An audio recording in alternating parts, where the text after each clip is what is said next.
अंबिका लक्ष्मी नारायण। भारत की खान, मोदी जी का मान। Thank you. Shri Ambika Lakshmi Narayan sir सामने।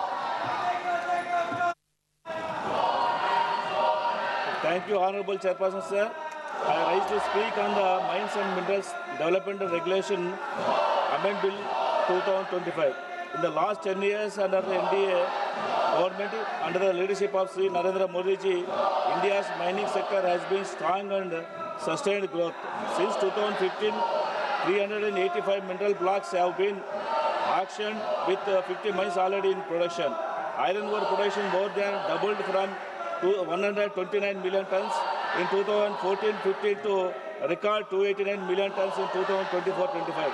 Limestone production rose significantly from 295 million tons to 406 million tons in the same period. The sector's gross value added increased from 2.9 lakhs crores to 3.18 lakh crores between 2014 and 15 and 2023. This bill builds on the progress by improving transparency, accelerating approvals and empowering states, all essential steps towards India's mineral security and continued economic growth. I wish to highlight some of its most commendable provisions. Clause 2, which defines and facilitates a regulated mineral exchange, is a game changer. This will bring transparency and fair price discovery, aligning us with global benchmarks like the London Metal Exchange. It eliminates the opaque practices of the past, boosts investor confidence, and ensures the public gets its due share of the mineral wealth. Clause 3 allows for a one-time continuous area extension for deep-seated mineral leases. This is pragmatic approach that will significantly accelerate the exploration of production of critical minerals like lithium, cobalt and rare earths, which are vital for our energy transition and strategic resilience. Clause 6, which removes the need for prior central government approval for certain licenses, is a powerful example of cooperative freedom.